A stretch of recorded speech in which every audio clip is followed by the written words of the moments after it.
Apo, kumusta naging biyahe mo? Maayos naman po, Lolo Leopoldo. Naway maging komportable ka muli sa probinsya natin. Bakit naman po hindi? Dito naman po ako lumaki sa inyo dati pa. Kasama po si Lola. Kaya wala po kayong dapat na alalahanin. Alam mo bang ilang beses kitang kinakamusta sa tatay mo dati? Palagi ako sumusulat pero walang sagot na dumarating. Hindi ko nga alam kung nababasa ba niya ang mga sulat na pinapadala ko O kung baka tinatapon lang kapag nakita ang pangalan ko. Di naman po sa ganun, Lo. Di na po kasi uso ngayon ang sulat Kaya hindi po kayo masagot ni tatay. Oo nga naman. Yan nga din ang sinabi nila dito. Ay nako, ang henerasyon ngayon talagang ibang-iba na kaysa dati. Ang dami nang naiimbentong mga makabagong bagay. Nabubulag na ang mga tao sa makabagong teknolohiyang lalong nagpapatamad sa mga tao. Tulad ng tatay mo, na wala man lang aksyon para maipaalam sa amin kung ano na ba ang kalagayan nyo. Wala na ba siyang pakialam sa amin o sa akin? Lo, huwag na lang po natin pag-usapan si Papa, pwede ba? Nandito po ako para magpahinga at humanap po ng kapayapaan dahil sa sunod-sunod na trahedyang nangyari sa buhay ko. Kung babanggitin niyo po ng babanggitin ang mga hinanakit niyo sa kanya, parang di naman ako lumayo sa Maynila. Ayoko na po marinig ang pangalan niya. Patawad na po. Hayaan mo at ibibigay ko sa iyo ang hinihiling mo. Di ko na siya babanggitin at di ko na rin tatanungin kung ano ang naging problema niyo para matahimik ka. Bueno, ipinaluto ko pala sa kasambahay namin ang paborito mong ulam, ang matamis na adobo. Nilagyan niyo ng pinya. Hindi ba't paborito mo yon? Naaalala ko kasi ang lola mo noon na ipinagluluto ka ng ganon. Halika na, kumain ka na muna.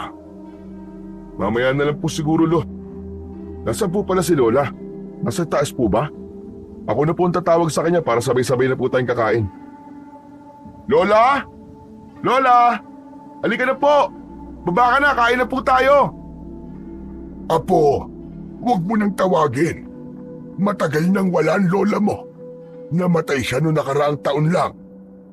Po? Ano po sinasabi niyo? Anong wala na? Nasaan po si Lola, Lo? Nasaan po si Lola? Hoy, ano ka ba? Huminahon ka nga.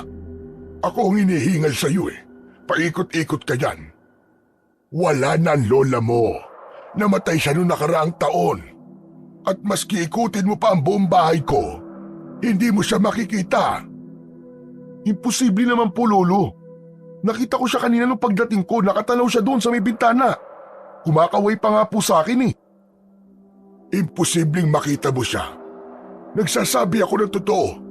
Yung mga sulat ko, ipinaalam ko sa inyo yon. Pero baka huli na nga nang dumating sa papa mo. Pero imposible, Louie. Nakita ko talaga siya kanina pagdating ko Lo, nagbibiro lang kayo, di ba? Alam niyo na rin maging prankster, Yan, yung adobo, siya ang nagluto niyan. Siya lang ang may recipe ng ganyan Adobo na may ibinudbud na mani sa ibabaw. Nasa kusina ba si Lola? Lola? Apo, tama na. Wala siya sa kusina. Si Perlita ang nagluto niyan. Noon, bago pa mawala ang lola mo, ay ipinamana na niya kay Perlita ang ilan sa mga recipe niya. Imposible talaga Bakit ganun? Wala man lang sinabi ang papa tungkol dito. Kung nalaman ko lang, umuwi ka agad ako dito Bakit hindi man lang niya kami inaya para umuwi dito? Kasi ayaw na kami makita ng tatay mo. May kasalanan kasi kaming hindi naman namin sinasadya. Kung tutusin, ang kapakanan lang naman niya ang nasa isip namin. Ang kaso minsan kung ano pa yung maglalagay sa kanya sa tamang landas, yun pa ang ayaw niyang sundin. Apo, maniwala ka. Wala na talaga ang lola mo. Patay na siya. Hindi. Di pa rin ako naniniwala. Nakita ko talaga siya kanini. Nakasuot ng itim na blusa tapos suot pa niya yung gintong kwintas niya na may palamuting parang kristal. Patay na nga siya, Apo. Hindi ako nagbibiro at hindi kita niloloko. Bukas hayaan mo. Sasamahan kita sa sementeryo. Hindi, nakita ko talaga siya kanina Sa palagay niyo po ba multo yun? Bukas ang third eye ko? Apo, wala kang third eye. Kita mo yan nakatayo sa lamin na yan, ha? Marahil ay nalaglag ang takip niyan kanina. At ang nasilayan mo ay ang figura ng larawan niya na nag-reflect sa salamin na yon. Magkatapat lang kasi ang salamin at bintana. Magkatapat ang larawan sa salamin. Isang triangulong koneksyon na nagpalaro sa iyong mga mata. Lola, mabuti pa'y huminahon ka muna. Teka, tatawagin ko lamang si Perlita. Perlita! Pakikuha mo nga yung bote na kulay berde na naroon sa stand at dalhin mo dito. Yung iniinom ko na pampakalma at paiinumin nga natin tong apo ko. Wala po ba kayong gamot na galing sa butika? Nako, wala iho. Hindi ako panatiko ng mga estetikong mga gamot. Ayoko doon. May masamang epekto yun sa katawan natin. Mas mainam pa mga dinikdik na halamang gamot. Sige po, kung makakatulong po yan, iinumin ko. Naniniwala naman po ako sa inyo kasi sa edad niyong yan, parang hindi po kayo tumatanda. Parang bata pa rin po kayo kung kumilos. Kailangan eh. Saka meron tayong mga sikretong formula at merong mga mutya. Kaya ganito pa rin tayo, Apo. Hayaan mo, sa mga susunod na araw, ituturo ko sa iyo ang sikreto. Pagkaraan ng kanilang usapan, tahimik na umupo si Baste sa isang sulok ng sala. Tinitigan ang larawan ng kanyang lola. Kitang-kita sa kanyang mga mata ang lungkot at pagkasabik. Hindi niya lubos matanggap ang pagkawala ng kanyang lola. Lalo na't sariwa pa sa kanyang alaala ang masasayang sandali nilang magkasama. 3 araw ang lumipas. Inaliw na lamang ni Baste ang kanyang sarili sa pagtatanim ng mga halaman sa paligid ng bahay ng kanyang lolo. Sa mga nakaraang araw, bihira silang magkausap dahil abala si Lolo Leopoldo sa pagbabantay ng kanilang bukirin. Lalo na't panahon ng anihan, madalas ay inaabot pa ng gabi bago sila magkita. Gustuin man ni Baste na sumama sa bukid, hindi siya pinapayagan ng kanyang lolo, lalo na't laganap ang patayan sa kanilang probinsya. Dahil dito, lalo siyang nakadama ng takot at pangamba. Dagdag pa rito, ang mga naririnig niyang kakaibang ingay tuwing gabi. Minsan, nagigising siya dahil sa sobrang lamig ng ihip ng hangin. Parang may yumayakap sa kanya. May mga pagkakataon pa nga na bigla na lamang siyang nagigising sa silid ng kanyang lolo. Hindi malaman kung paano siya napunta ron. Ang mas nakakakilabot pa, natutuklasan niyang marumi ang kanyang mga paa na para bang galing siya sa labas at naglakad sa maputik na daan. Bukod pa rito, nakakarinig siya ng mga bulong na hindi niya maunawaan. Parang may nais ipahiwatig, ngunit hindi malinaw. Ang lahat ng ito ay nagdagdag sa kanyang pagkabahala, lalo na't hindi mabablit sa kanyang isipan ang mga bangungot na palaging bumabalik, mga imahe ng wakwak na katawan ng tao. Isang gabi, habang naghahapunan siya, natanong niya ang kasambahay na si Perlita. Di pa ba umuwi si Lolo? Kanina ko pa kasi siya di nakikita eh. Ganun ba talaga kapag anihan? Di nag-uuwi dito sa bahay niya? Ganyan po talaga siya. Masyado pong tutok sa trabaho. Maski naman po hindi anihan, senyorito. Huwag mo na akong tawagin senyorito. Di naman ako ang amo mo eh. Saka, para namang wala tayong pinagsamahan dati. Pambihira ka oh. Ibig sabihin, kilala mo na ako? Oo naman. May mga alaala ng bata ko na parang bumabalik. At isa dun, ang tungkol sa'yo.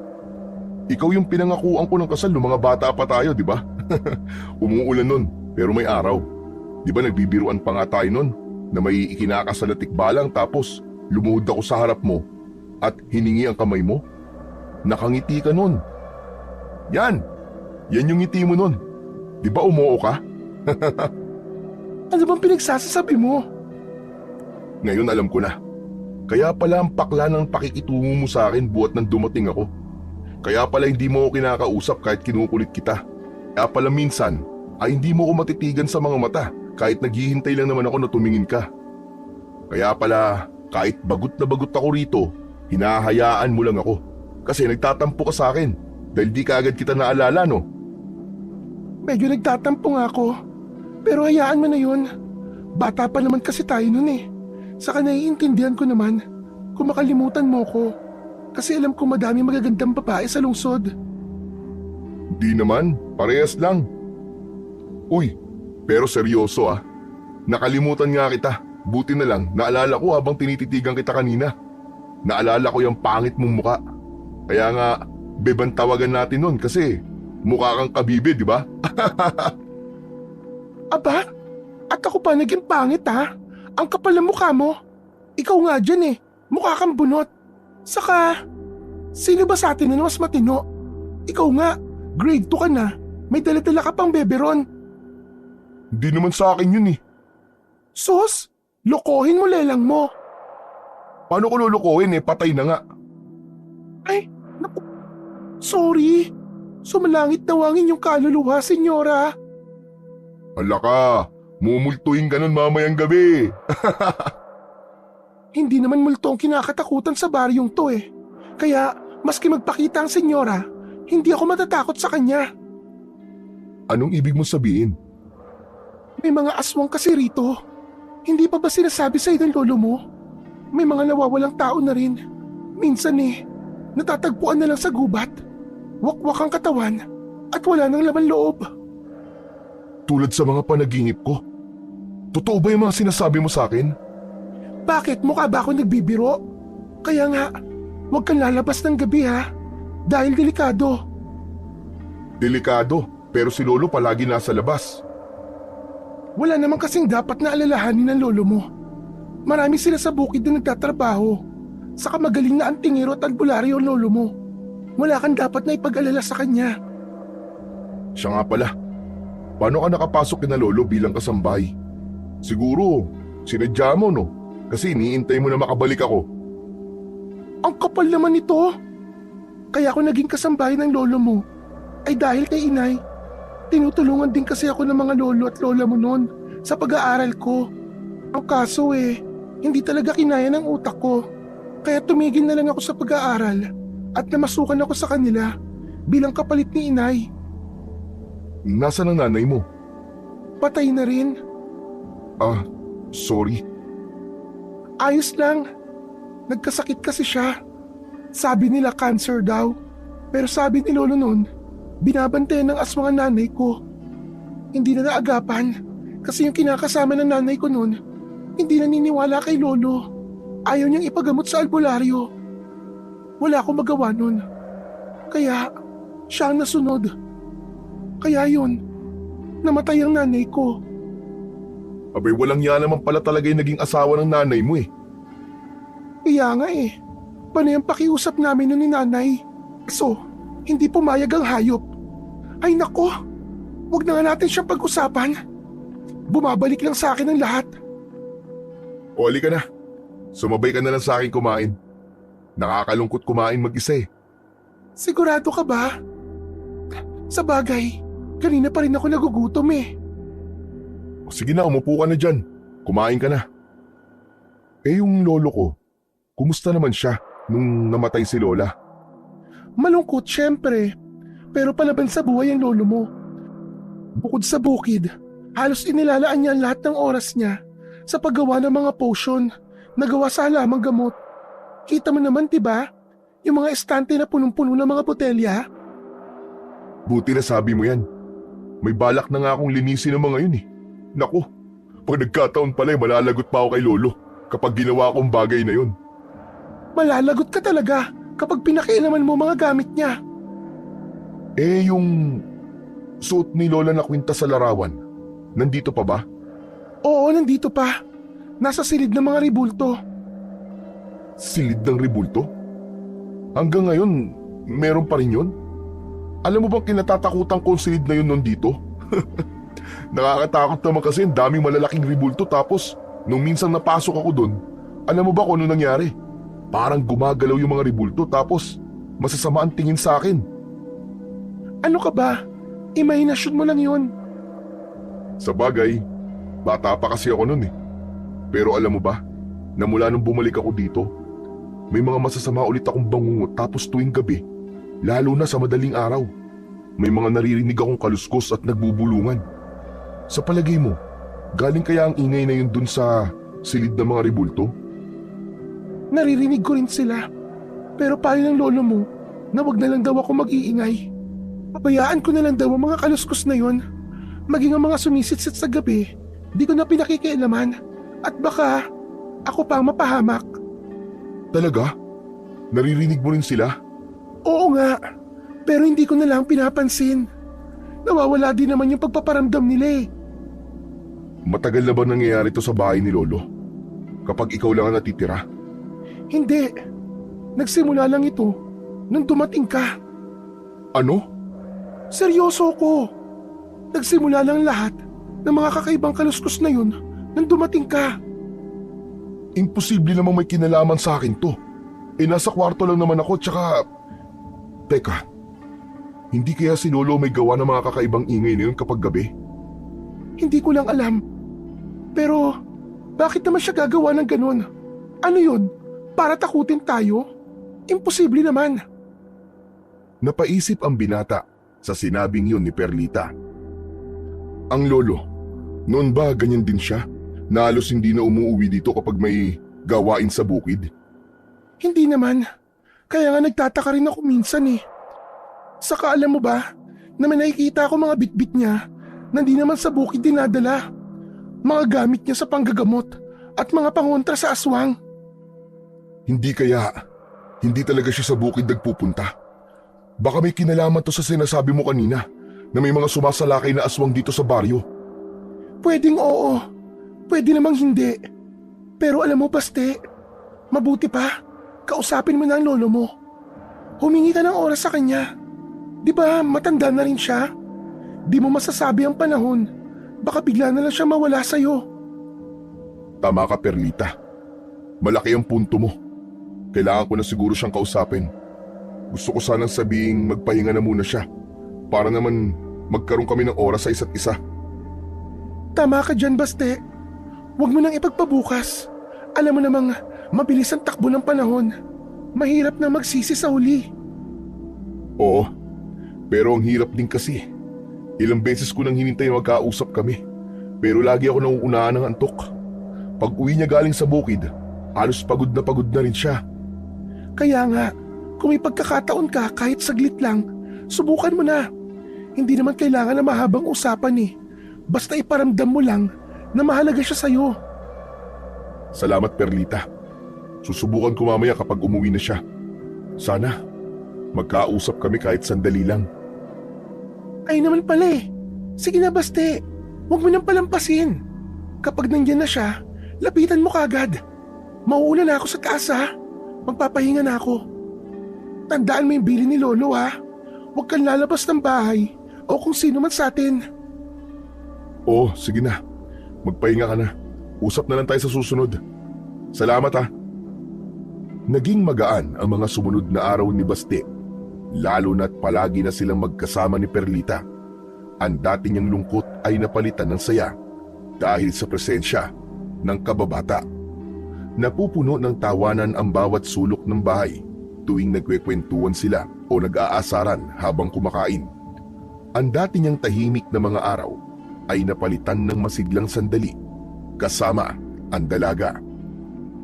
Lingid sa kanilang kaalaman, may isang nilalang na nag-aalab sa galit habang pinagmamasdan sila mula sa kalayuan.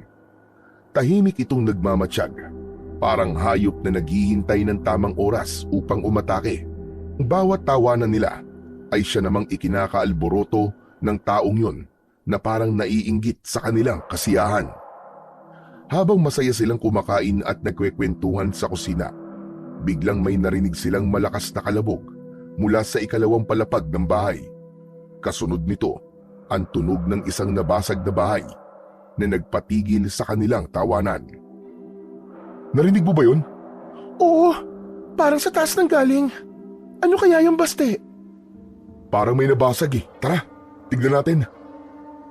Pero mukhang sa may silid ng mga rebulto nang gagaling yung ingay.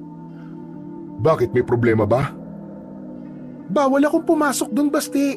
Kabilin-bilinan nyo ng lolo mo. Hindi naman niya malalaman eh. Kailangan natin makita kung ano nangyari doon. Baka mamaya pagsimulan pa ng malaking problema kung nagkataon. Tara! Aba teka, may tao ba doon sa taas? May napansin kasi akong parang anino sa may hagdan. Nagtama ang kanilang tingin ni Perlita at ramdam nilang pareho ang kakaibang lamig na dumaloy sa paligid. Ang dating masiglang kusina ay tila na puno ng hindi maipaliwanag na tensyon. Pero hindi ko pa naman nakitang dumating na ang lolo mo. Pero baka nga nandito na siya. Halika na, tignan natin. Baka nga si Lolo yun at may masamang nangyari sa kanya. Dalian natin! Mabilis na umakyat ng hagdan ang lalaki at binuksan ang silid ng mga ribulto. Nang makarating siya, ay agad niyang pinihit ang seradura. Hindi ito nakalak, kaya nakapasok silang dalawa ni Perlita. Ang silid na yon ay isang kakaibang lugar sa bahay na yon. Nang igala ng binata ang kanyang mga mata sa loob, ay doon niya napagtanto na medyo nag-iba na rin ang ayos ng silid. Mas tila dumami ang mga ribulto. Sa bawat sulok ay may makikitang iba't ibang uri o anyo ng mga ribulto na nagmistulang nagmamasid sa sinumang naroroon sa silid. May mga ribultong gawa sa marmol, sa kahoy at tansong nangingintab sa ilalim ng liwanag ng isang maliit na chandelier. Ang ilan sa mga ribulto ay may nakakatakot na ekspresyon. Ang mga muka ay nakakunot. May mga matang tila sumusunod sa bawat galaw. Ang mga labi na parang may gustong sabihin. Sa gitna ng silid ay may isang malaking altar na may pinakamalaking ribulto. Isang nilalang na may anyo ng tao ngunit may pakpak ng ibon. Sa paligid nito ay may kandilang nauupos na nagbibigay ng mabining liwanag na nagpapatingkad sa mga anino ng ribulto sa sahig. Nadako ang tingin ng binata sa ilalim ng ribultong yon. Ang kwintas ng kanyang lola na nasa sahig. Nabasag ang palamuti ng kwintas. Ito lang ba yung narinig nating nabasag? Ba't parang hindi naman tugma sa tunog kanina? Kasi maliit lang to eh. Huwag mong hawakan ng bagay na yan, Basti. Huwag! Bakit naman? Titignan ko lang naman, baka pwede pa nating ayusin. Basta! Huwag mong hawakan yan. Kung ayaw mong... Ayaw kung ano? Sabihin mo, Perlita. Bakit mo pinutol ang sinasabi mo? Wala. Ang ibig ko sabihin baka mas lalo magalit ang lolo mo kapag nakita niya tayong pinakikialaman mong bagay na yan. Maya-maya pa ay nakarinig sila ng malalakas na yabag mula sa labas ng silid na yon. At nang bumukas ang pinto, nakita nila si Lolo Leopoldo. Ano ginagawa niyong dalawa dito? Lolo! Biglang napatigil si Baste at Perlita nang marinig ang malamig na tinig ni Lolo Leopoldo. Ang kanyang muka ay seryoso at may halong pagtataka at galit ang tingin niya sa kanilang dalawa. Uulitin ko, anong ginagawa niyong dalawa dito? Sinabi ko na bang pwede kayong pumasok sa lugar na ito? Ikaw naman, Perlita, nakalimutan mo na ba ang palagi kong bilin sa'yo? Lolo, huwag niyo na pong pagalitan si Perlita. May narinig po kaming parang nalaglag eh. Nabasag po. Kaya naisip po namin na tignan kung ano yun. Huminga ng malalim si Lolo Leopoldo at naglakad papalapit sa kanila. Ang kanyang mga mata ay tumingin ng matalim sa bagay na tinutukoy ni Baste, ang nasirang kwintas ng asawa. Anong nangyari dito? Bakit nasira ang mutya ng silim? Hindi po kami sumira niyan, Lolo. Nakita lang din namin nasa saig yan. Paano maaalis ito sa ribulto kung walang nakialam na kunin ito? Nagsasabi po ako ng totoo, Lolo. Hindi niyo dapat ginagalaw o iniintindi mga bagay dito. Hindi ito basta-basta mga gamit. Ang mga ito ay proteksyon para sa akin, para sa inyo, at para sa buong bahay na ito. Hindi po ba kayo naniniwala sa akin, Lolo? Hindi nga po kami gumalaw niyan. Paano na ngayon to? Ang mutya ng silim nasira na. Alam ko sa mga susunod na araw o gabi, paparito na sila. Paparito? Sino po, Lolo? Mabuti pa, ay umuwi ka na muna sa inyo, Perlita. At ikaw naman, Baste, doon ka na lang muna sa silid mo. At wag na wag kang lalabas, naiintindihan mo ba? Teka, Lolo, naguguluhan po ako. Ano po ba nangyayari? Maaari ko po bang malaman? Naguguluhan po ako sa inyo eh. Lumabas na kayo. Wag na kayong babalik pa sa silid na ito. May mga bagay na mas mabuting hindi nyo na lang alam. Naguguluhang lumabas ng silid ang dalawa. Halos 2 araw na di siya kinibo ng kanyang lolo. Napansin niya na hindi rin ito umaalis at panay na lamang ang dikdik ng mga halamang gamot at ipinapahid ang mga yon sa bawat pinto at bintana ng kanyang bahay. Hindi ni isang beses na tinanong siya ni Baste pero walang paliwanag mula sa matanda. Maging si Perlita ay tila nananahimik. Sa kabila ng tensyon nangyayari sa kanila, wala silang kamalay-malay na may isang tao nang nagbabalak sa kanila ng masama. Lolo, hanggang ngayon pa rin ba galit pa rin kayo sa akin? Dahil po ba to dun sa kwintas ni Lola? Lolo, humihingi na nga po ako ng tawad sa inyo dahil sa nasira po yun. Pero totoong hindi naman talaga kami nakasira nun eh. Pero dahil alam ko pong alaala niyo yun mula kay Lola, kaya po inihingi ko na po ng tawad. Alam ko naman na wala kayong kasalanan. At totoo niyan, ay nag-aalala lang ako. Alam ko na sa mga susunod na araw, ay haharap tayo sa matinding pagsubok. Inabas ang aswang! Biglang nahinto sa pag-uusap ang dalawa at nagkatinginan. Narinig nila ang malakas na sigaw ng isang lalaki. May mga naririnig din silang ingay na tila nang gagaling sa maraming tao sa labas ng kanilang bahay. Nang silipin nila ito mula sa bintana, ay nakita nga nila na maraming tao sa labas na may dalang itak at mga sulo. Lumabas ng bahay si Perlita nang makita niya ang manliligaw na si Joselito na nasa bakuran ng kanyang amo. Hoy! Ilabas niyo ang aswang! Kailangan mamatay ang aswang! Ano bang ginagawa mo, Joselito? Ano tong gulo na to? Dahil may ikinakanlong na aswang sa bahay na yan. Ano bang pinagsasasabi mo? Nahihibang ka na ba? Walang aswang dito. Si Lolo Leopoldo ay isang albularyo, hindi isang aswang. Bakit ka gumagawa ng ganitong gulo? Hindi mo pa ba alam na kaya hindi nauhuli na matandang yan ng aswang dahil dito sa bahay niya nakatira ang aswang? Kaya ilabas ang aswang! Ilabas ang aswang! Itigil mo na to, Joselito. Ano ka ba? At bakit naman ako titigil, ha? Alam mo bang ilang gabi na kami nagmamanman dito at nakikita naming labas-pasok sa bahay na yan ang aswang na gabunan. Delikado ang aswang na yan. Anong gabunan ba ang pinagsasabi mo? Wala akong kilalang gabunan. Tsaka, ano ba ang gabunan, Aber? Huwag ka na magmaang-maangan pa, Perlita. Alam kong may tinatago kayo sa malaking bahay na yan. Ang gabunan na pumapatay sa mga inosenteng tao. Wala siyang awa sa pagpatay sa mga walang kalaban-laban na inosenteng buhay. Ano nga kasi ang gabunan? Sabi ng lolo ko, mababangis na aswang ang mga yon. Normal na tao sila, pero sa gabi ay nangingitim ang kulay at namumuti ang mga buhok. Biglaan na lang silang kikitil ng mga taong nasasalubong nila. Walang awa. Ano? Pero wala talagang aswang dito, Joselito. Kung totoong may aswang dito, sino naman? Baka ako. Sa palagay mo maniniwala kami dyan sa paandar mo, ha? Ano ba sinasabi mo? Bakit ba kayo ganyan? Bahay to ni Lolo Leopoldo. Mag-isip nga kayo na maayos. Siya ang gumagamot sa ating mga sakit. Ano bang klaseng pagbibintang yung ginagawa mo? Na may nagkakanlong ng aswang dito? Yung bagong salita. May nakita akong ibang tao dyan. Nakalandian mo. Minsan nakita ko kayo. Kalandian? Pwede ba, Joselito? Kung si Baste ang tinutukoy mo, di mas lalong walang saysay ang pagbibintang nyo.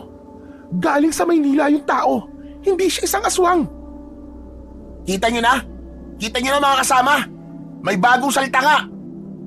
Ano ba yung pinagsasabi mo? Nahihibang ka na talaga, Joselito. Magpagamot ka na nga. Hindi mo ba napapansin na dati naman kapag may mga aswang na sumasalakay dito sa atin ay mabilis na nare-resolba ng matanda. Pero buwat kang dumating yung taong yan dito, lumala ang patayan. Pero hindi mahuli-huli na matandang albularyo. Bakit? Kasi malapit sa kanya ang aswang. Palabasin ang aswang! Palabasin ang aswang!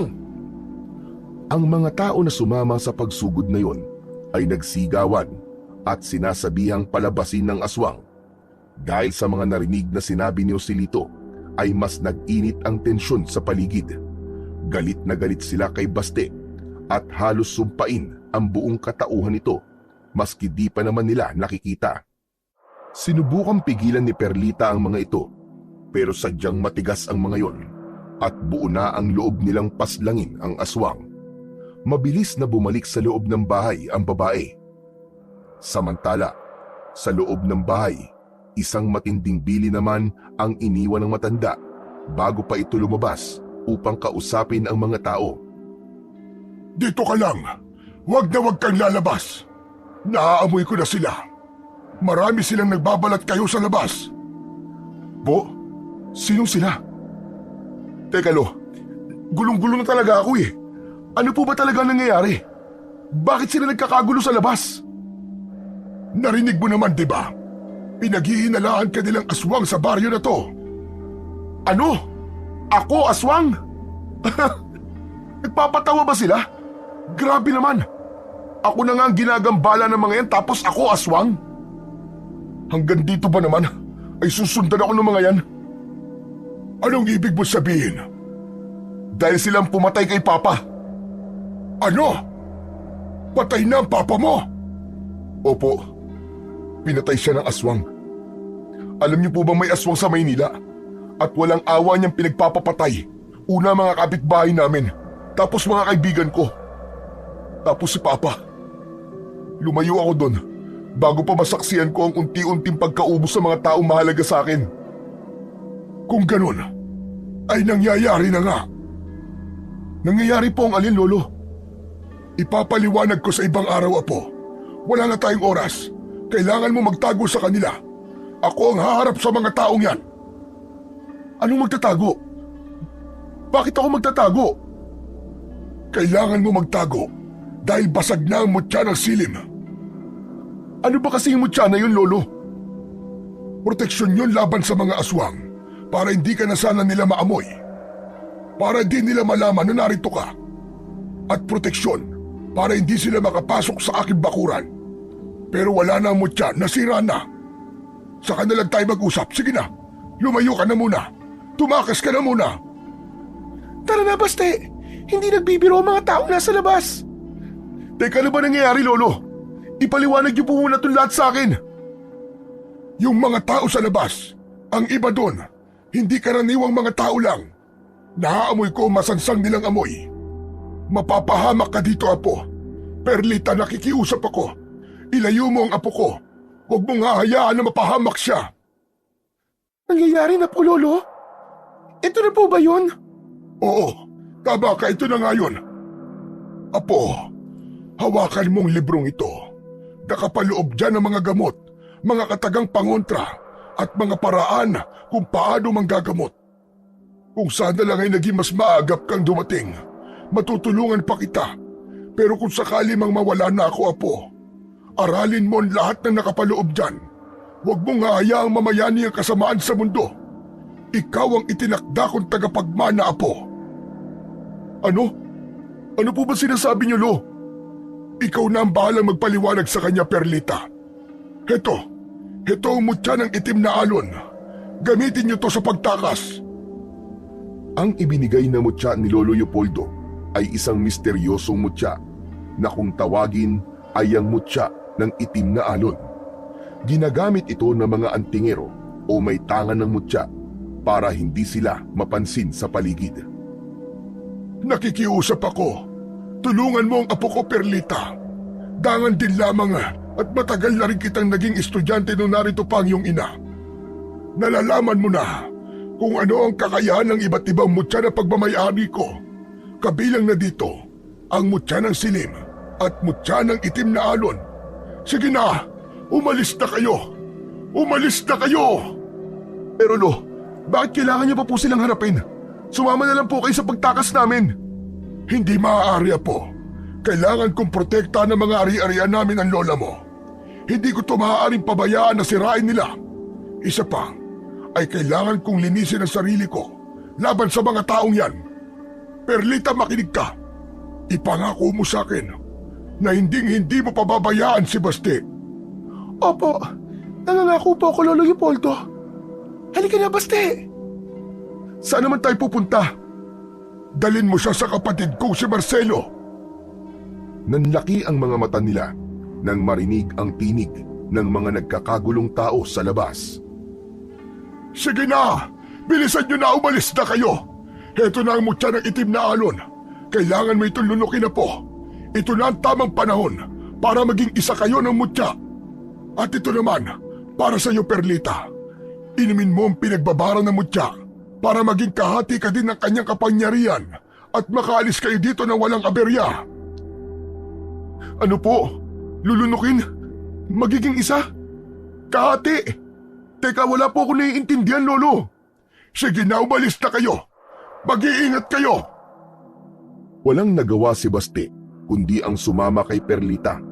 Gusto man niyang harapin ng mga tao upang mapatunayang hindi siya isang aswang, ngunit hindi niya magawa. Batid niyang ikapapahamak niya ito, lalo pa, at mukhang kumbinsido na ang taong bayan na patayin siya. Madilim sa labas at ang tanging nagbibigay ng liwanag ay ang mga sulo na hawak ng mga tao sa labas. Bago nila buksan ang pinto sa likod ng kanilang bahay, ay hinawakan niya ang mutya at pumikit bago ito isubo. Ang mutya ay isang malakristal na bagay. Kulay itim yun na kumikislap at ang nasa loob ay parang mga itim na alon sa dagat. Nang malunok ito ng binata, ay biglang tila gumalaw ang lupa na para silang inaalon habang nakapikit ang kanilang mga mata. Ngunit nang mawala na ang bahagyang pagkahilo, narinig nila ang boses ni Lolo Leopoldo na tumalab na ang kapangyarihan ng mutya. Ininom na rin ni Perlita ang tubig. Humakbang na sila palabas ng bahay. Walang narinig ang sinuman kahit ang maiingay nilang mga yabag habang tumatakbo palayo sa lugar. Mula sa harapan ng bahay ni Lolo Leopoldo, dumiretso sila sa makitid na daan patungo sa kabilang baryo. Hindi sila tinamaan ng liwanag ng mga ilaw mula sa mga bahay sa paligid at tila wala ni isang nilalang na nakaramdam ng kanilang pagdaan.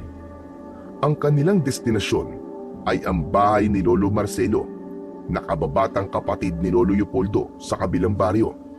Sa bawat takbang, nananatiling kalmado si Perlita habang mahigpit na hawak ang mutya sa kanyang palad. Ang mutya ay tila lumilikha ng isang proteksyon na balabal ng anino at ang anumang ingay mula sa kanilang mga galaw ay natatabunan nito. Hindi rin sila nasundan ng sinuman kahit pa maraming mga osisero sa baryo na karaniwang nakabantay sa paligid. Naglakad sila ng naglakad hanggang sa marating nila ang kanilang destinasyon. Bumungad kay Baste ang isang bahay na kabaligtaran ng pagmamayari ng kanyang lolo. Ang bahay ni Lolo Marcelo ay simple at maliit kung ikukumpara. May bubong na kugon at dingding na gawa sa kahoy.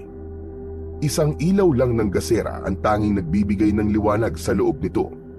Nakita nila ang matanda sa labas ng balkonahe nito, nakaupo sa kanyang tumba-tumba.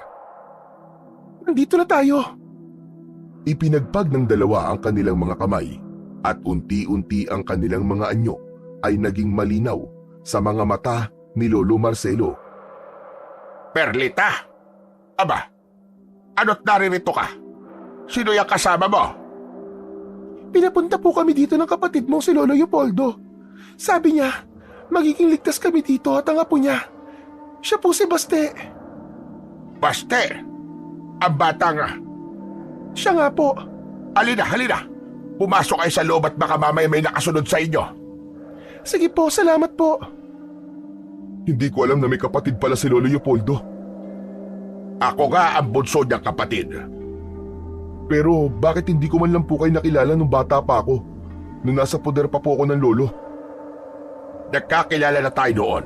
Kaso inalayo ka naman ng papa mo. Totoo po ba? Pasensya na po kung wala na po ako naaalala. Ayos lang yon. Siya ka pala. Dala niyo ba ang aklat? Opo, ibinigay sa akin ni lolo. Sabi niya ipinamana na po niya sa akin to. Ano ba nangyayari? Bigla kayo napasugod dito. Kanina pa nga ako nagbabantay dito sa labas dahil nararamdaman ko ang pagbigat ng hangin at parang may ipinapahiwatig. Tulungan niyo po si Lolo Leopoldo. Nasa kapahamakan po siya. May mga tao doon sa labas ng bahay niya na may mga dalang sulo at mga matatalas sa bagay. May sinasabi sila na nagkakanlong daw ng aswang si Lolo. Magkape muna kayo. Aalokin ko sana kayo ng pagkain kaso nga lang wala namang natira sa pinanghapunan ko kanina. Ano po? Uunahin niyo pa ang pagkakape namin? Wala ka bang balak na tulungan ang sarili mong kapatid? Wala. Wala? Bakit? Ba't tayo mong tumulong? Dahil wala na tayong magagawa pa. Wala na tayong magagawa. Yan lang ba ang sagot mo? Duwag ka naman pala. Perlita, tara na. Balikan natin si Lolo. Akala ko pa naman, may silbi kang hinga ng tulong. Apo, sandali lang. Ano?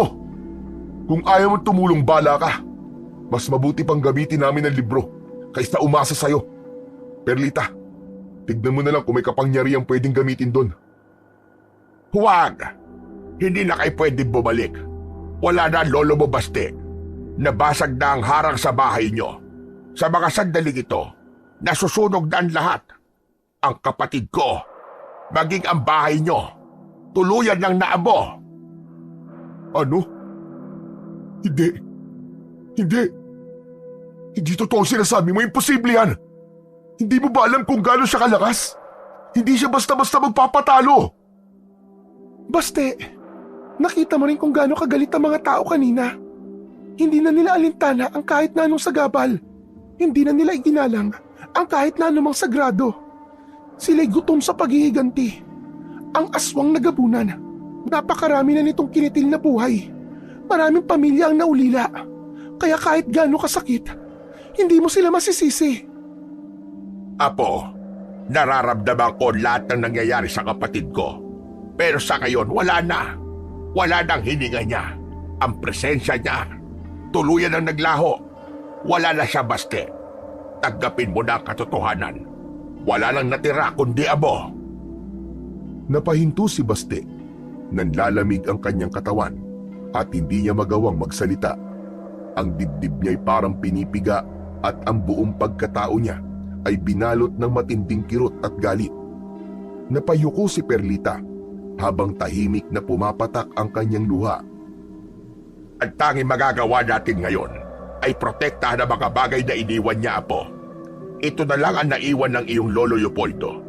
Kung hindi natin ito iingatan, mawawala rin ang lahat ng sinakripisyo niya. Hindi matanggap ni Baste ang nangyari sa kanyang Lolo Leopoldo. Labis itong umiyak at nagsisisigaw habang sinisisi ang kanyang sarili dahil sa karuwagan. Sana hindi na lang tayo umalis dun . Kasalanan ko to. Sana kasama na lang natin siyang tumakas. O kaya sinamahan natin siyang kalabanin ng mga taong yun.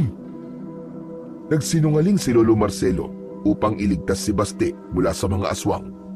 Ramdam niya rin ang panganib na maaaring kinakasadlakan ng kanyang kapatid. Wala nang nagawa si Baste kundi magtiwala muna at magpahinga. Inabot nila kay Lolo Marcelo ang libro bago siya humiga upang makabawi ng lakas. Habang natutulog si Baste, hindi naman mapakali si Perlita. Halos buong gabi siyang nagbantay. Iniisip kung ligtas pa ba ang kanilang mga mahal sa buhay. Si Lolo Marcelo naman ay tahimik na nagmumuni-muni. Hawak ang libro at iniisip ang pinakamainam na paraan upang protektahan ang apo. Kinaumagahan, hindi inaasahan ang nangyari. Nilagnat si Baste. Namumutla siya at tila nangihina. Agad itong ikinabahala ni Perlita at Lolo Marcelo na parehong nagtanong kung dulot ba ito ng pagod o kung may mas malalim pang dahilan. Lolo, ano po nangyayari sa kanya? Bakit sobrang init ng buo niyang katawan? Nakakapaso pag hinawakan. May nainom siya. May ibinigay ba sa kanyang inumin? Bato o kaya hiyas? Pinalunok sa kanya si Lolo Leopoldo. Ang mutya ng itim na alon. Kaya pala, kailangan niyang kayanin ang kapangyarihan ng mutya. Dahil kung hindi, Kung hindi po ano, Lolo? tuluyang pinoproseso ng hiyas na yon ang buong katawan niya. Sa oras na hindi niya kayanin ang init nito, ay tuluyan na siyang mamamatay. Gawan niyo po ng paraan. Hindi po siya pwedeng mamatay. Hindi pwede may gawin ako. Hindi ako pwede makialam sa ganito. Kung mabubuhay siya, ibig sabihin ay pinahihintulutan siya ng bathala. Pero kung mamamatay siya, hayaan na natin. Ano? Abay, grabe ka naman, matanda ka. Mas matindi ka pa pala kay Lolo Leopoldo. Kagabi, naiintindihan pa kita eh. Nung ayaw mong tulungan lang yung kapatid. Pero eto, anong klase kang kapamilya? Tulong! Ang init! Ang init! Tulungan niyo ako! Kailangan mo malampasan ang pagsubok ng mutya sa iyong katawan na po. Lakasan mo ang loob mo. Dahil oras na malampasan mo yan, magkakaroon ka ng kakaibang lakas at kapangyarihan dulot ng mutya. Di ko na kaya. Parang nasusunog ang mga lamang loob ko. Mas mabuti pa, Perlita. Iwanan na muna natin siya. Dahil sa ganun ay hindi na siya maistorbo. Malalaman natin mamaya kung makakaligtas ba siya o hindi. Hindi ko siya iiwan. Tutulungan ko siya. Makinig ka sa akin, Perlita. Huwag na huwag mo siyang pakikialaman kung ayaw mo makalimot siya sa kung sino siya. Makalimot? Oo. Bukod sa mabubuhay o mamamatay siya, ay may isa pa. Yun ay ang pagkalimot niya kung sino siya. Hindi na nagtanong pa si Perlita nang makita niya ang seryoso at tila bumangis na muka ng matanda. Lumabas sila ng silid. Naging saksi ang dalaga sa naging paghihirap ni Baste. Ang mahihina nitong pag-ungol, ang malalakas nitong pagsigaw at paghingi ng tulong. Ngunit wala siyang nagawa dahil sa mga banta ni Lolo Marcelo.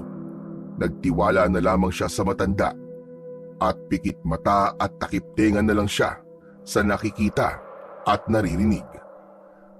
Nagdadasal na sana ay malampasan nito ang nararamdamang epekto ng paglunok sa makapangyarihang mutya.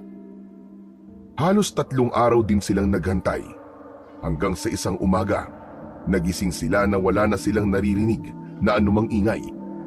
Bumukas ang pinto ng silid ni Baste. Magandang umaga. Bungad agad ni Baste sa dalawa na nakaupo sa sala. Ayos ka na ba? Wala na bang masakit sa'yo? Kumusta na ang pakiramdam mo? Teka, isa-isa lang. Oo, ayos na ako. Malakas na ang pakiramdam ko. Parang ang walang nangyari. Ano ba nangyari? Ano?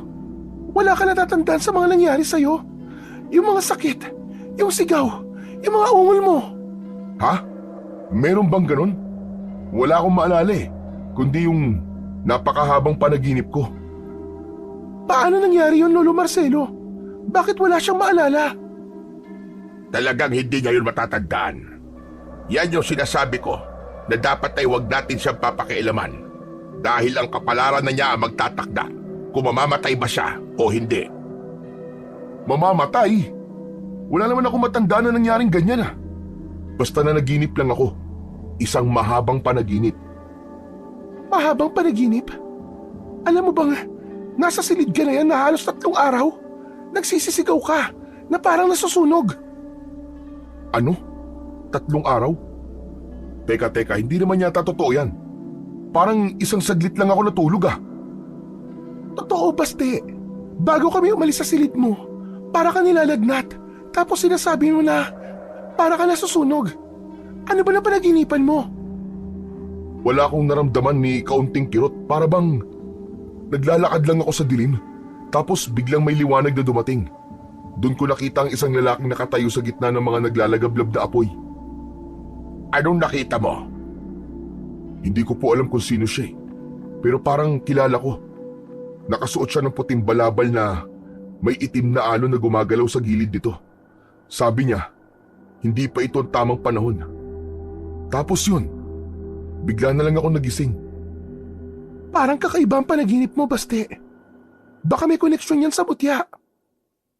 Hindi basta-basta ang mutya ng itim na alon. May kapangyarihang maaaring magligtas. Pero maaari din magdala ng kapahamakan kung hindi magagamit ng tama.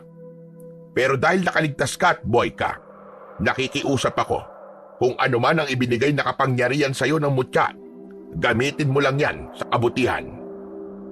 Opo, Lolo. Salamat po sa paalala nyo. Pero, ano na pong susunod natin gagawin ngayon?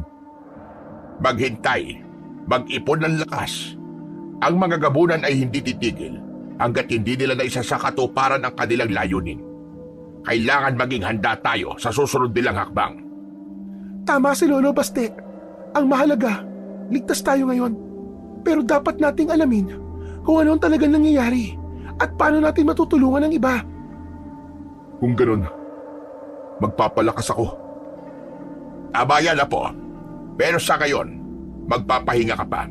Malayo pa ang laban at kailangan natin ng lakas, utak at tiwala sa isa't isa. Tama. Tiwala sa isa't isa. Yun ang mahalaga. Mabuti pa'y kumain na tayo. Kailangan bumawi ng katawan niya itong si Baste. Pagdating ng hapon, naging abala si Lolo Marcelo sa panggagamot ng kanyang mga pasyente. Katulad ni Lolo Leopoldo, isa rin siyang mahusay na manggagamot. Ang tangi lang nilang kaibahan ay hindi siya isang antingero tulad ng kapatid na may inaalagaang iba't ibang mutya at minsang naging birador ng mga aswang sa kanilang baryo at karatig na lugar. Maya-maya pa, isang batang babae ang inilapit sa kanya. Halata ang kaba at pag-aalala sa mukha ng kanyang kapatid na si Juancho. Buwat nito ang nakababatang kapatid na si Rina na halatang nangihina. Tulong! Tulungan niyo ang kapatid ko, Tata Marcelo! Tulungan niyo ang kapatid ko! Sa pagkakita ni Lolo Marcelo sa bata, agad itong tumayo at nilapitan si Juancho. Madali ka. Iganyo sa katre ang bata. Sinunod ni Juancho ang utos ng matanda. Inihiga ang bata sa katre. Nagsusuka ito ng maitim at malansan likido. Tata Marcelo, tulungan niyo po siya. Hindi namin alam kung ano nangyayari sa kanya. Kaninang umaga po, masigla pa siya. Pero bigla siya nagsimulang magsuka ng ganito. May mabigat na sumpa sa bata. Kailangan kong alisin ito bago tuluyang lamunin ang kanyang katawan at kaluluwa. Nagtipon ng mga dahon ng sambong, langis ng nyug at asin si Lolo Marcelo. Itinapal niya ang sambong sa noo ng bata. Saka pinatakan ng langis at binudburan ng asin. Habang ginagawa ito, bumigkas siya ng malalim na orasyon. Ang katawan ni Rina ay nagkikikisay habang patuloy na lumalabas ang itim na likido mula sa kanyang bibig. Si Juancho, na kanina'y nanginginig, ay napaluhod na lamang sa tabi. Umiiyak, ngunit nananalig na magagawa ni Lolo Marcelo ang kanyang tungkulin. Maya-maya pa, huminto ang batang si Rina sa pagsusuka. Ang kanyang paghinga ay bumagal at bumalik sa normal. Dahan-dahang dumilat ang bata at tumingin kay Lolo Marcelo na nooy pinagpapawisan, ngunit baka sa muka ang kaluwagan. Ligtas na siya. Ligtas na ang kapatid mo. Salamat po, Lolo Marcelo. Pumasok sa bahay sina Baste at Perlita. Tinignan ang kalagayan ng bata. May bisita pala kayo, Lolo Marcelo. Oo. Apo ko siya. Siya nga pala. Kailangan niyong bantayan palagi itong bata. Ang kanyang suka hindi pangkaraniwan. Kapag may nakita kayong kakaiba sa kanya, ibalik niyo dito. Tumango si Juancho. Nagpasalamat ng paulit-ulit at umalis na buhat ang kapatid. Naiwan namang tahimik si Lolo Marcelo.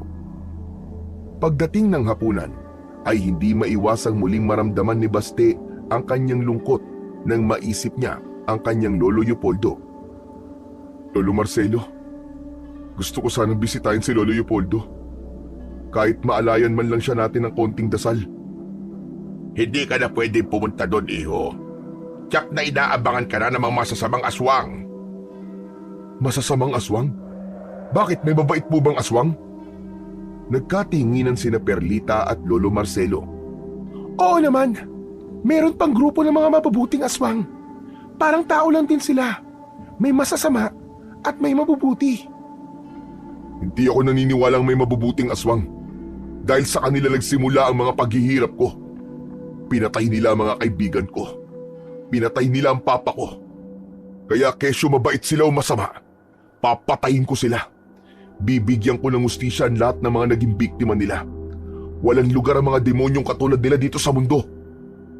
Kung yan ang gusto mo, kailangan mong palakasin ang kakayahan mo. Palakasin ang kapangyarihan ng mutya na nasa katawan mo. Dahil sa ngayon, maski gaano ka pakalakas sa inaakala mo, mahina ka pa rin. Baka hindi mo pa rin matalo ang pinakamalakas na aswang na kalaban ng... Oo nga, Baste. Mabuti pa'y mag-ensayo ka. Baka maaari kang turuan ni Lolo Marcelo ng mga kakayahan niya. Pero hindi ko kaya yon. Isa lamang akong pangkaraniwang albularyo na kaya lamang gumamot pero hindi kayang lumaban sa mga aswang. Di hamak na mas malakas sa akin at mas makapangyarihan ang Kuya Leopoldo ko. Limitado lang ang kakayahan ko bilang isang manggagamot at hindi rin ako pumupuksa ng mga aswang. Hindi ko kaya yon. Ganun po ba? Paano natin mapapalakas ang kapangyarihan niya? Lalabas ang tunay na kakayahan niya kapag nalaman niya ang totoo. Kapag natanggap na niya kung sino siya. Ano pong tungkol sa pagkatao kung dapat kong malaman, Lolo? Ang iyong tunay na kapangyarihan ay nasa iyong dugo mismo. Kahit nga wala kang mutya, ay kaya mong maging malakas. Ang mutya na ipinalunok sa iyo ng Lolo Leopoldo mo ay isang uri ng mutya para mabalansi mo ang iyong pagkatao, para makasabay ka sa bawat galaw ng tubig, at kaya mong balansihin o piliin kung saan direksyon ba ng alon ka susunod. Napakamatalinhaga naman po na sinabi niyo. Hindi ko po maintindihan. Pwede bang ipaliwanag niyo po sa akin ng mas maayos? Mahirap ipaliwanag, Apo. Basta, malalaman mo ang lahat sa takdang panahon. Yan na naman tayo sa takdang panahon. Si Lolo Leopoldo din, yan ang sinasabi sa akin bago namin siya iwan sa bahay niya. Malalaman ko daw sa tamang panahon tapos wala na, namatay na siya. Huwag naman sanang pati ikaw Hoy, ano ba yan? Huwag naman sanang pati si Lolo Marcelo. Yun na nga inaakala ko Parang may sumpa sa akin ang salita na yan. Yung namatay ang mama ko, sinabi rin sa akin yan. Ang iyong ina? Lolo, nakilala niyo po ba si Mama? Hindi, Apo. Kahit larawan ng nanay mo, ay hindi ko pa nakita. Nung araw kasi, ay hindi pa tanggap ng Lolo Leopoldo mo ang napiling kabiyak na tatay mo. Gusto niya ay yung mayamang pamilya sa bayan, anak ng gobernador. Subalit, ano pa nga ba magagawa ni Kuya Poldo kung buntis na ang babae? Ang ibig niyo pong sabihin nung ipinagbuntis ako ni Mama? Tama ka. Bakit inayawan ni Lolo si Mama? Sasabihin ko na sa'yo, ang lahi ng iyong ina ay kontra sa lahi namin. Ano po? Paanong kontra? Nang malaman ng iyong lolo ang tungkol sa pamilya ng mama mo, ay nilagyan niya ng palangga ang bahay nila. Ang mutya ng silim ang dahilan kung bakit di minsan ay hindi makapasok sa bahay nila ang iyong mama. Galit na galit ang iyong ama noon, kaya nanirahan sila ng mama mo sa Maynila hanggang sa ipanganak ka. Pero namatay ang iyong mama. Nawala sa tamang wisyo ang iyong ama. Naging pariwara ang buhay. Kasama ako ng iyong lolo noon nang itakas ka niya sa papa mo. 3 taon ka pa lang noon. Kaya ba ganun na lang ang galit ni Papa kay Lolo? Nung nasa poder ka ni Kuya, ginawa namin ang lahat para mabago ang kapalaran na... Anong kapalaran po? Anong kapalaran? Natigil sila sa pag-uusap nang may biglang mapansin si Perlita sa labas. Nakabukas ang kanilang bintana noon. Lolo Marcelo, may tao po sa labas. Parang may nagmamanman. Agad na tumayo si Baste at sumilip sa bintana. Sa ilalim ng liwanag ng buwan, kitang-kita ang figura ng isang lalaki na nagtatago sa likod ng punong mangga malapit sa bahay. Totoo po sinasabi ni Perlita. May tao nga nagmamanman, Lolo. Aba, at talagang sa atin pa nagmamanman ang taong yan. Mabuti pa'y puntahan mo. Ngayon mo subukin ang kakayahan ng iyong mutya. Sige, ako na po ang bahala, Lolo. Mag-iingat ka, Baste. Hindi natin alam kung sino yan at ano ang pakay niya. Tumango si Baste. Kinuha ang itak na nakasabit sa dingding at tahimik na lumabas ng bahay. Sinundan siya ng tingin ni Perlita at Lolo Marcelo habang naglalakad siya patungo sa direksyon ng punong mangga. Habang papalapit si Baste, biglang kumilos ang figura ng lalaki sa likod ng puno. Napansin ni Baste na tila hindi ordinaryo ang kanyang kilos. Mabilis at halos parang anino ang galaw. Hoy! Sino ka? Anong ginagawa mo rito? Sa halip na sumagot ang lalaki, ay biglang tumakbo palayo. Agad na hinabol siya ni Baste. Hindi niya napansin na kaya niyang sabayan ang bilis ng taong kanyang hinahabol. Tumalas din ang kanyang pandama at pati na rin ang kanyang pangamoy. Pagdating nila sa gilid ng isang masukal na bahagi ng kagubatan, biglang huminto ang lalaki at humarap kay Baste. Sa ilalim ng liwanag ng buwan, tumambad ang mukha nito. May mapupula itong mga mata at matapang na anyo. Nakakatakot din ang mukha nito dahil sa mga pangil sa kanyang bibig.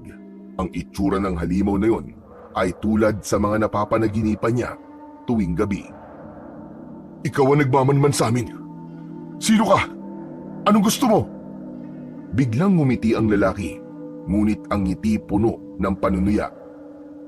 Hindi pa ito ang huling beses na magkikita tayo, tagapagmana. Maganda ka. Biglang natigilan si Baste sa kanyang narinig. Hindi siya nakapaganda sa sinabing yun ng aswang. Hindi na rin niya nahabol ito ng tuluyang lumayo sa kanya hanggang sa naikanlong na ito ng dilim. Lulugulugo siyang naglakad pauwi. Nang makalabas siya ng gubat, ay nakita niyang nakasunod sa kanya si Perlita. Anong ginagawa mo? Ba't nandito ka sa gubat? Sinundan kita, Baste. Nag-aalala ako na baka may masamang mangyari sa'yo. Hindi mo na dapat ginawa yun. Baka mapahamak ka lang. Kahit na, hindi kasi ako matahimik kung alam ko nasa panganib ka. May konti akong alam tungkol sa pagpuksa ng mga aswang. Magaling na guro ang lolo mo. Kaya kitang tulungan. Sabihin mo nga sa akin, may nabanggit ba ang lolo ko tungkol sa akin? Meron, pero ayoko sa akin manggaling ang katotohanan yun. Wala akong karapatan. Kung ganon, binibigyan kita ng karapatan. Sabihin mo sa akin. Tinitigan ni Baste si Perlita. Ang mga kamay niya ay marahang humawak sa balikat ng babae. Hindi ito tumutol. Sa halip, pumikit siya at naramdaman ang mabigat na paghinga ng binata. Ang kanilang mga nooy, magkalapit na halos magkadikit. At unti-unting lumapit ang kanilang mga labi sa isa't isa. Nang maglapat ang kanilang mga labi, tila huminto ang oras. Sa ilalim ng liwanag ng buwan, nagsimula silang magyakap ng mahigpit. Sa bawat haplos, mas lalong lumalalim ang kanilang koneksyon. Dahan-dahan nilang isinuko ang kanilang sarili sa init ng sandaling yon. Ang malamig na damuhan kung saan nakalapat ang kanilang mga hubad na katawan, ang tanging tila naging saksi sa kanilang pag-iisa. Ngayon, may karapatan ka na, Perlita. Mali. Mali ang ginawa natin, Baste. Maling-mali ito. Inayos ng dalaga ang kanyang sarili at naglakad na pauwi sa bahay ni Lolo Marcelo. Ngunit pagdating nila doon, ay nakita nila ang mga bakas ng dugo sa sahig sa sala. Nang sundan nila ang mga bakas na yon, ay nakita nila sa dulo ang wala ng buhay na katawan ni Lolo Marcelo. Makikita sa katawan nito ang mga malalalim na sugat sa kanyang katawan at ang butas sa leeg nito na parang kagat ng pangil. Hindi! Ano nangyari dito? Bakit? Lolo Marcelo! Diyos ko! Ano nangyari? Agad siyang lumuhod sa tabi ng matanda. Hindi makapaniwala sa nangyari. Ang kanyang mga kamay ay bahagyang nanginig habang marahan niyang hinahawakan ang braso ni Lolo Marcelo. Umaasang may natitira pang buhay sa kanyang lolo. Si Perlita naman ay bahagyang napaatras. Hawak ang kanyang bibig at napaupo sa isang gilid. Halos mawalan ng lakas. Tumulo ang luha niya. Hindi alam kung paano tatanggapin ang biglaang trahedya. Patay na siya! Patay na si Lolo Marcelo!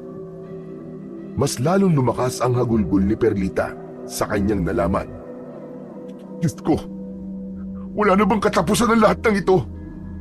Bakit lahat na lang ng mga mahal ko sa buhay nawawala? Bakit sila namamatay sa karumal-dumal na paraan? Ano bang meron sa akin? Anong kasalanan ko? Basta tama na. Wala kang kasalanan. Hindi Perlita. Kasalanan ko to. Kung di ako umalis. Bakit? Bakit? Hindi, Baste. Huminahon ka. Bakit sila ang pinapatay? Bakit hindi na lang ako? Naturingang pinamanahan ako ng isang malakas na mutya pero wala akong silbi. Hindi ko man lang maprotektahan ng mga lolo ko. Hindi mo to kasalanan, Baste. Wala tayong alam. Wala tayong alam na mangyayari to. Pero dapat alam ko, Perlita. Dapat naramdaman ko. Ako ang may mutya eh. Ako ang dapat na tagapagtanggol nila. Pero nasan ako? Iniwan ko sila. Hindi mo to kasalanan. Dahil ginawa mo lang kung ano ang alam mong tama. Mga hayop sila. Kung sino man ang gumawa nito, hindi sila makakaligtas. Sinusumpa ko sa sarili ko. Pagbabayarin ko sila. Kahit buhay ko pa ang itaya. Huwag ka magpapadalos-dalos, Baste. Hindi mo alam kung sinong kalaban. Paano kung mas malakas siya kaysa sa atin? Hindi na ako matatakot. Kung buhay ang kapalit para bigyan sila ng hustisya, tatanggapin ko. Mapatay ko lang ang mga hayop na yun. Huwag kang papaalipin sa galit, Baste. Hindi ito ang tamang paraan para iganti mo si Lolo Marcelo. Kailangan natin maging matalino. Kailangan mag-ingat tayo sa bawat galaw natin. Ang galit na ito ang magbibigay sa akin ng lakas, Perlita. Hindi ko hahayaang mabuhay pa ang gumawa nito. Pero paano kung ikaw ang masaktan? O kung mawalan pa ako ng isang mahal sa buhay? Hindi ko nakakayanin, Baste. Hindi ko hahayaan na hindi mabigyan ng hustisya ang pagkamatay ng lahat ng mahal ko sa buhay, Perlita. Papatayin ko ang lahat ng mga aswang na yun. Kung ganun, hindi mo to gagawin na mag-isa. Magkasama nating haharapin ito. Salamat, Perlita. Ang halimaw na gumawa nito. Sigurado kung di pa siya nakakalayo. Halika, sundan natin ang mga bakas ng dugo. Ito ang magiging susi natin para malaman natin kung sino siya. Natin ang lolo mo? Babalikan ko siya para mabigyan ng isang maayos na libing. Nagpalitan sila ng malungkot na tingin bago dahan-dahang lumabas ng bahay. Sinusundan ang mga bakas ng dugo na tila isang mitya na magdadala sa kanila sa halimaw na kanilang hinahanap. Habang sinusundan nila ang mga bakas ng dugo, napansin ni Baste ang kakaibang pagbabago sa kanyang katawan. Ang kanyang pandinig ay naging mas sensitibo. Nadadampot ang mga tunog ng mga kaluskos mula sa malayo. Maging ang kanyang pangamoy, naaamoy niya ang lansa at sangsang ng mga aswang. Sa gitna ng masukal na gubat, tumigil si Baste at huminga ng malalim. Nandito siya. Nasa malapit lang siya, Perlita. Tumayo si Perlita sa likod niya. Sinusubukang panatilihin ang lakas ng loob kahit natatakot. Gamit ang kanyang matalas na pangamoy, sinundan ni Baste ang isang mahinang bakas ng hangin na may bahid ng asim at lansa. Sa di kalayuan, narinig niya ang bahagyang pagkaluskos. Hindi na siya naghintay pa. Dahan-dahan siyang lumapit. Sinenyasan niya si Perlita na manatiling tahimik at mag-ingat. Nang makarating sila sa isang mas bukas na bahagi ng gubat, nakita nila ang nilalang. Isang mataas, matikas at nakakatakot na aswang. Ang itsura nito ay mas kahindik-hindik kaysa sa kanilang mga naririnig na kwento. Ang balat nito ay kulay abo, ang mga matay mapulang-mapula, at ang mahahabang kuko nito ay pulang-pula pa sa dugo. Tumigil ang aswang at tumingin sa direksyon nila. Tila nararamdaman din ang presensya ni Basti. Basti, anong gagawin natin? Akong bahala, Perlita. Ang gubat ay naging saksi sa nag-aalimpuyong galit ni Basti, na ngayon ay higit pang naging buo ang loob. Ang labanang yun ay hindi lamang para kay Lolo Marcelo, kundi para sa lahat ng mahal niya sa buhay na nasawi sa kamay ng mga halimaw na tulad ng kaharap nila ngayon. Habang papalapit siya sa aswang, naramdaman niya ang kakaibang enerhiya na gumuguhit sa kanyang katawan, ang kapangyarihan na mula sa mutyang ipinalunok sa kanya ng kanyang lolo Leopoldo. Ang enerhiyang ito ang nagpapalakas ng kanyang pandama at nagbibigay sa kanya ng kakaibang tapang. Ngunit sa halip na harapin siya, biglang umatras ang aswang. Tila nag-iba ang intensyon nito at nagsimulang tumakbo papalayo. Hindi nagdalawang isip ang binata na habulin ito. Tumakbo sila sa gitna ng gubat. Ang bawat takbang ni Basti ay mas mabilis, mas malakas, habang nararamdaman niya ang gabay ng mutya sa bawat galaw. Ang aswang ay pasulpot-sulpot sa dilim. Mistulang inaakit siyang sundan ito. Hindi nagtagal, narating nila ang isang bahagi sa gubat na may komunidad. Doon tumigil ang aswang sa may bukana nun. Natigilan si Basti sa kanyang nakita. Sa paligid nito, nakita niya ang maraming nilalang na tila nagdiriwang. Ang mga ito ay iba-iba ang anyo. Ang ilan ay may pakpak, ang iba naman ay may mahahabang pangil at kuko, at ang iba pa'y may kakaibang anyong hayop at tao.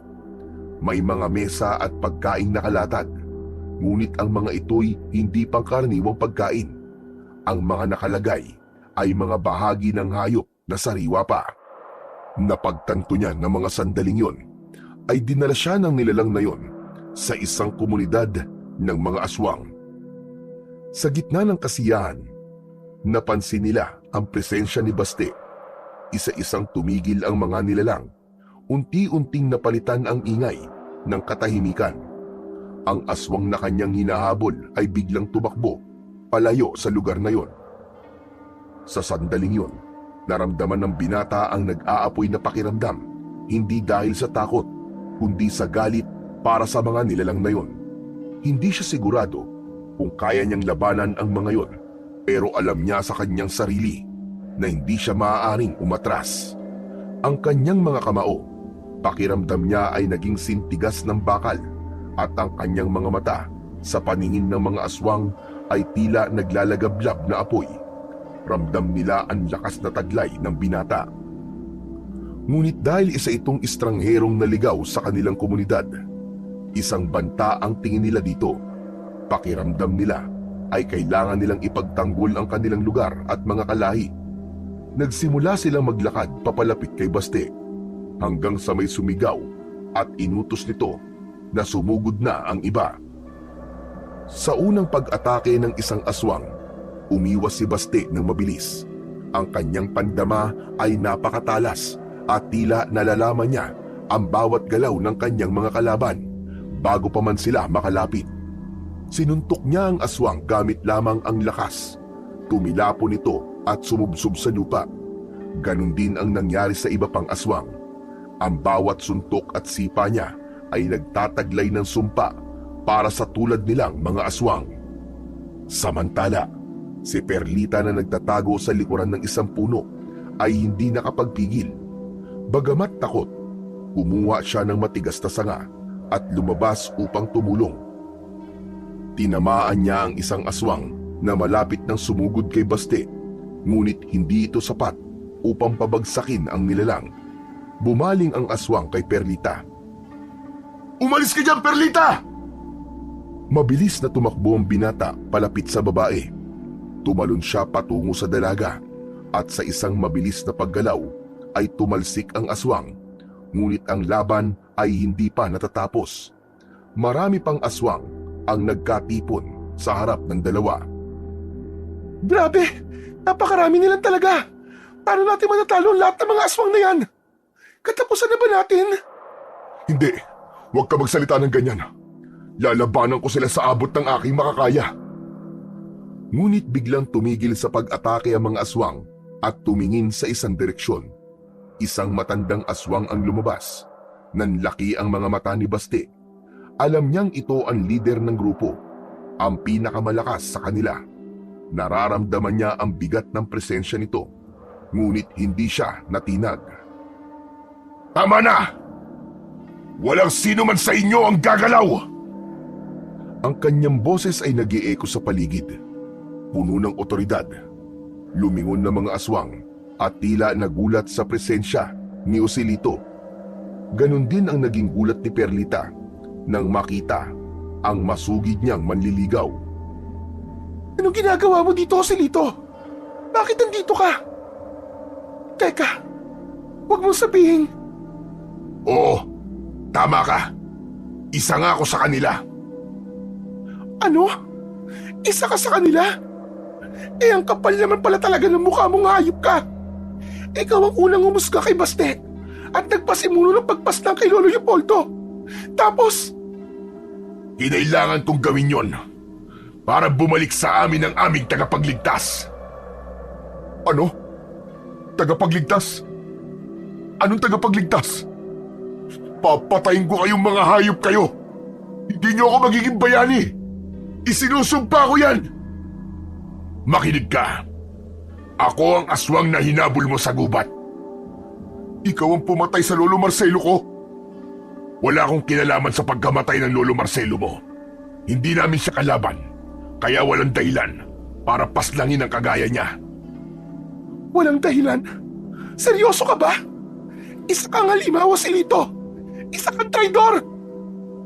Teka, pakinggan niyo muna ako. Hindi lahat ng aswang ay masama. Oo, isa ako sa kanila. Pero hindi ko kailanman pinapaslang ang inosente. Lalo na mga katulad ni Lolo Marcelo.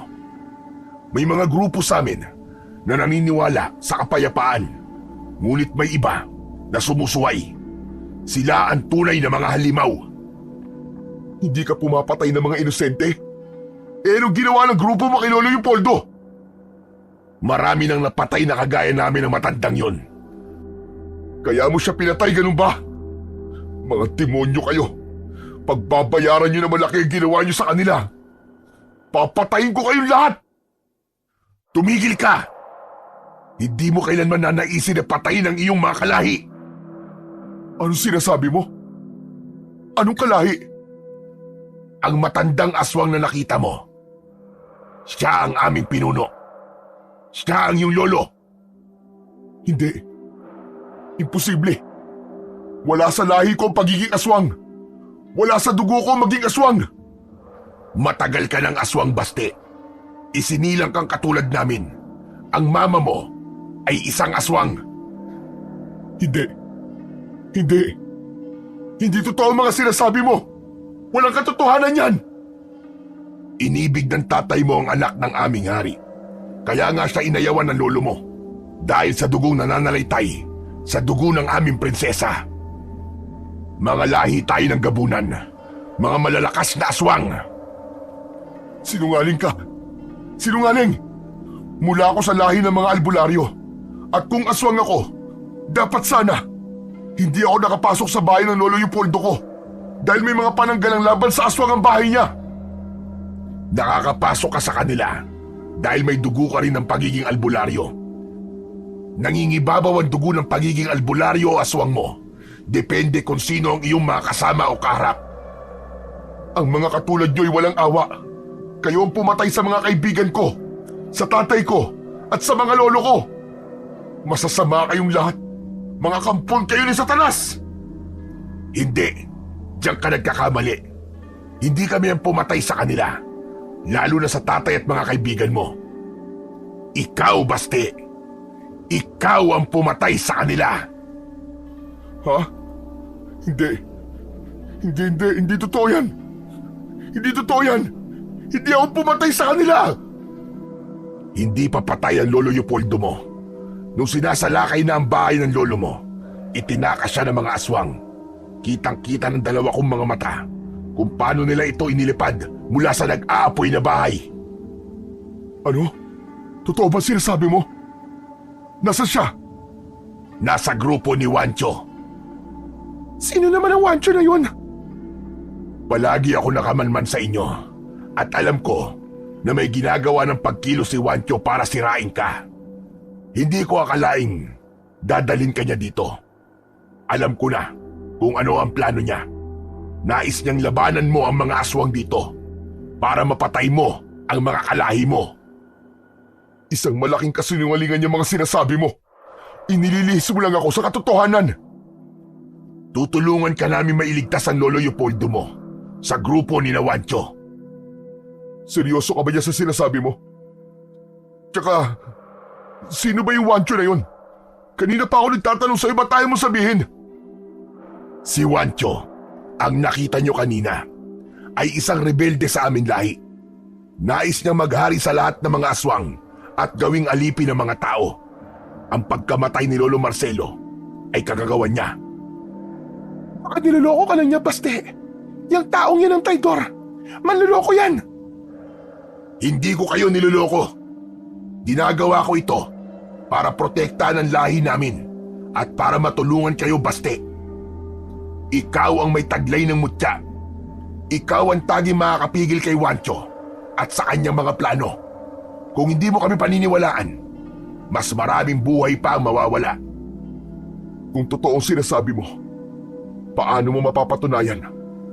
Wala akong nakikita kundi isang halimaw na nagpapanggap na kaibigan. Kung kailangan kong ibuwis ang buhay ko para patunayan ang sarili ko, gagawin ko. Pero kailangan mong maniwala, Baste. Ang labanang ito ay higit pa sa personal na galit mo. Ang labanang ito ay para sa kinabukasan ng lahat. Sa gitna ng tensyon, biglang dumagundong ang lupa at narinig ang mabibigat na yabag na papalapit. Napalingon ang lahat at mula sa iba't ibang panig ng gubat ay sumulpot ang isa pang grupo ng mga aswang. Ang kanilang anyo ay mas mabangis, mas nakakatakot at halatang sanay sa labanan. Ang kanilang pinuno ay isang matikas at mataas na lalaki na may kakaibang aura ng kapangyarihan. Yun ay walang iba kundi si Wancho. Huwag kayong mag-alala. Hindi magtatagal ang labanang ito. Narito ko para tapusin kayong lahat. Ikaw ang pinuno nila. Anong gusto mo sa akin? Ako si Wancho at ako ang pumatay sa Lolo Marcelo mo. Ayop ka! Demonyo ka! Walang awa mong pinatay si Lolo Marcelo! Wala kang puso! Wala ba akong awa? Eh kung wala, bakit hanggang ngayon buhay pa yung isang matanda? Ano ka mo? Si Lolo Leopoldo? Oo, buhay pa siya. Sa ngayon, pero depende na yan kung susuko ka sa akin. Ang dugo mo, Baste, ay naiiba. Ikaw ang nag-iisang banta sa lahi namin. Lalo na't nilamon mo ang mutya ng itim na alon. Ang kapangyarihan mo ay higit pa sa kahit na sinong aswang. Kaya't oras na para mawala ka. Hindi ako susuko. Hindi ko hahayaang gamitin niyo ako para sa kademonyohan niyo. Biglang tumindi ang tensyon sa lugar na yon. Napatingin si Perlita kay Baste, halatang nag-aalala. Baste, ano gagawin natin? Sila ang may hawak kay Lolo Leopoldo. Hindi ko hahayaan na maulit ang nangyari kay Lolo Marcelo. Lalabanan ko sila, kahit pa buhay ko nakataya. Biglang sumigaw si Wancho, nagbigay ng hudyat sa kanyang mga alagad. Mabilis silang lumusob kay Baste at sa grupo ng mga aswang na taga roon. Ngunit bago pa sila makalapit, isang kakaibang liwanag ang biglang lumabas kay Baste. Ang mutya sa loob niya ay nagbigay ng proteksyon na pumigil sa mga aswang na makalapit. Ang kapangyarihan ng mutya. Napakalakas! Ngayon, malalaman niyo kung ano talaga ang taglay kong dugo. Isa-isa kayong babagsak! Mga hayop kayo! Ang katawan ni Baste ay unti-unti nagbago. Ang kanyang balat ay naging matingkad na itim. Nagbabaga ang kanyang mga mata. Lahat ng nagtangkang lumapit sa kanya mula sa kampo ni Wancho ay nasunog sa init na nagmumula sa kanyang katawan. Ano itong kababalaghan na ito? Walang aswang na may ganitong kapangyarihan! Hindi ako katulad niyo. Ang kapangyarihan ko ay para sa hustisya, hindi para sa kasamaan. Grabe! Ang lakas ng kapangyarihan ng mutya! Ginamit ni Baste ang kapangyarihan ng mutya upang lumikha ng isang pabilog na alon ng apoy. Ang mga aswang sa paligid ay nagsitakbuhan, pero hindi nakatakas ang ilan.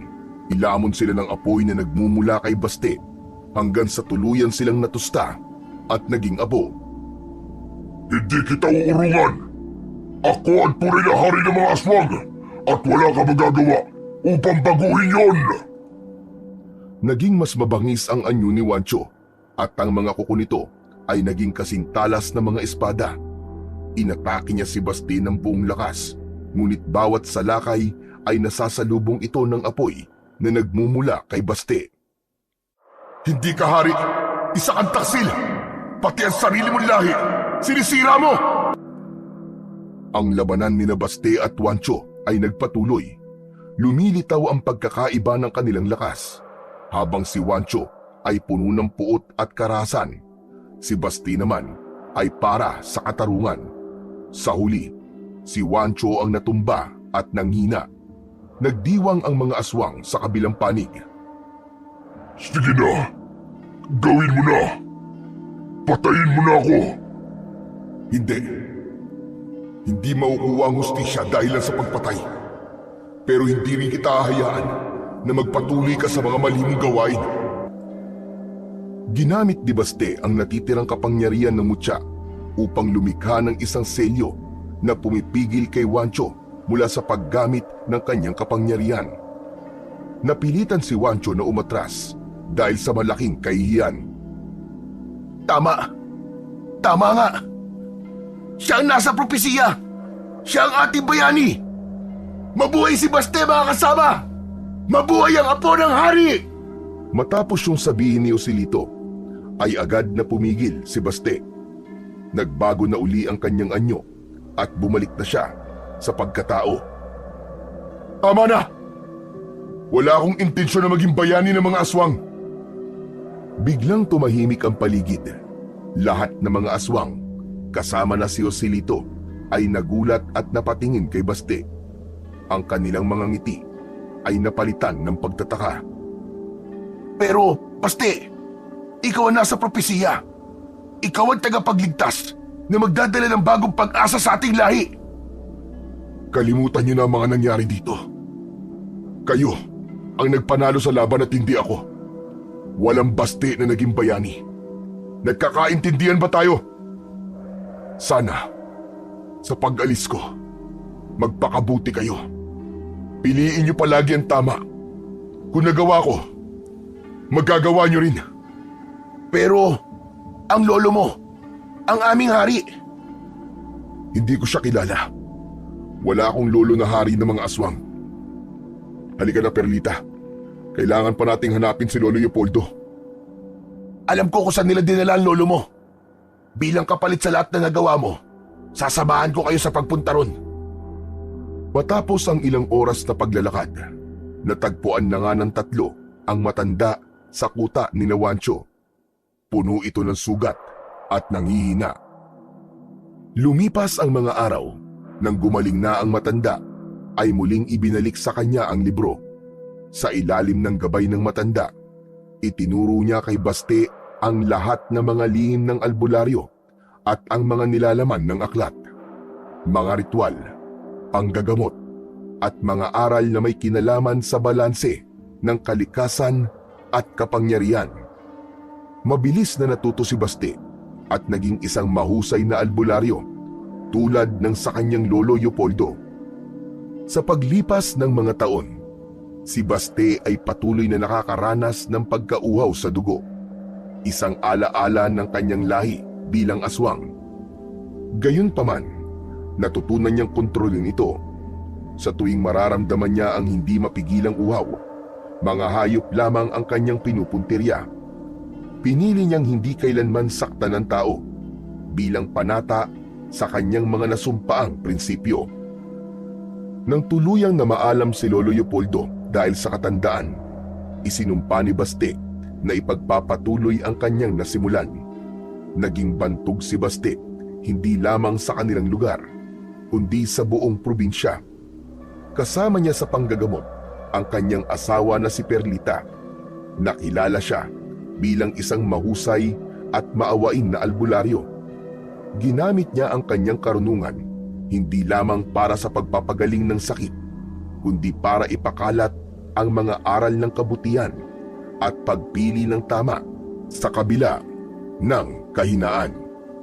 Ang kanyang pangalan ay naging simbolo na kayang baguhin ang nakatakdang kapalaran kung pipiliin ang landas ng kabutihan.